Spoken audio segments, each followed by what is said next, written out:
Media మిత్రులందరికీ కూడా నమస్కారం. పాడి కౌశిక్ రెడ్డి ఎమ్మెల్యేగా ఉండి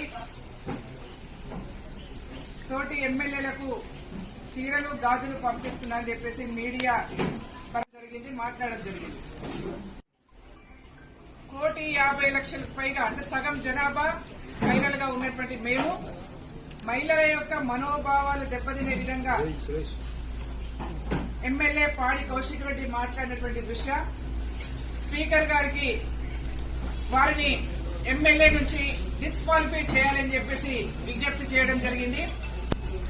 ఎందుకంటే రాజ్యాంగం మీద ప్రమాణం చేసి ప్రజల యొక్క హక్కులను కాపాడుతాం, అందరినీ సమానంగా చూస్తామని చెప్పేసి రాజ్యాంగ పరంగా ప్రమాణం చేసినటువంటి ఎమ్మెల్యేలు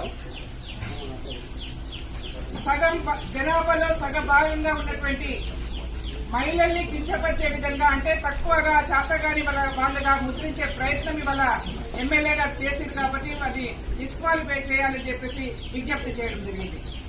అంతేకాకుండా నిన్న కూడా ఒక అంశం మాట్లాడారు. మళ్లీ తెలంగాణ రాష్ట్రంలో బతుకొచ్చిన వాళ్ళ గురించి మాట్లాడారు. అసలు టీఆర్ఎస్ పార్టీ నాకు అర్థం కావట్లేదు, పాడి కౌశిక్ రెడ్డితో మాట్లాడిస్తుందా లేకపోతే కేసీఆర్ గారికి తెలియకుండా మాట్లాడుతున్నారా ఒకసారి చెప్పాలి. పాడి కౌశిక్ రెడ్డి గారు మాట్లాడుతున్నటువంటి ఎమ్మెల్యేగా ఉండి మాట్లాడుతున్నటువంటి ఆయన మహిళల్ని కించపరుస్తున్న విధానం గాని తెలంగాణ రాష్ట్రంలో ఇతర రాష్ట్రాల నుంచి బతుకు తెరువు కోసము ఇక్కడ నుంచి వలస వచ్చినటువంటి వాళ్ళని గాని కించపరిచే విధంగా మాట్లాడుతున్నటువంటి పాడి కౌశిక్ రెడ్డి విధానం పట్ల గౌరవ కేసీఆర్ గారు స్పందించాలని చెప్పేసి విజ్ఞప్తి చేస్తా ఉన్నాం.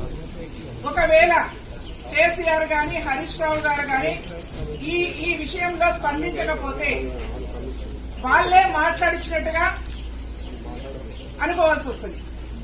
ఒకవేళ టీఆర్ఎస్ పార్టీకి సంబంధం లేకుండా పాడి కౌశిక్ రెడ్డి గారే స్వచ్ఛందంగా మాట్లాడినట్టయితే మేము టీఆర్ఎస్ అధ్యక్షులు కేసీఆర్ గారికి డిమాండ్ చేస్తా ఉన్నాం, పాడి కౌశిక్ రెడ్డిని వెంటనే పార్టీ నుంచి బహిష్కరించాలని చెప్పేసి విజ్ఞప్తి చేస్తా ఉన్నాం. అట్లాగే అసెంబ్లీలో ఉండి ఒక గౌరవ స్థానం ఎమ్మెల్యే స్థానంలో ఉండి మాట్లాడుతున్నటువంటి పాడి కౌశిక్ రెడ్డికి మేము మొన్ననే చూపించాం, మహిళల్ని కించపరిచే విధంగా మాట్లాడితే చెప్పు దెబ్బలు తింటామని చెప్పాం. మేము మరొకసారి విజ్ఞప్తి చేస్తా ఉన్నాం, హెచ్చరిక జారీ చేస్తా ఉన్నాం టీఆర్ఎస్ పార్టీ నాయకులకు. ఒకరేమో బస్సులలో ఎక్కి క్యాబినే డ్యాన్సులు చేయండి అని చెప్పి మాట్లాడతారు, ఒకరేమో మహిళల్ని కించపరుస్తారు, ఒకరేమో మహిళలంటే చేతగాని వాళ్ళలాగా ముద్ర వేస్తారు.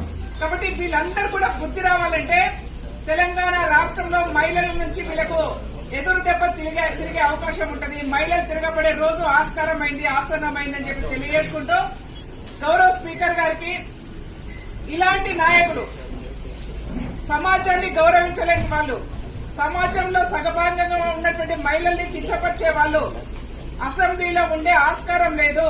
కాబట్టి వీళ్ళని సస్పెండ్ చేయాలని చెప్పేసి డిమాండ్ చేస్తా ఉన్నాం.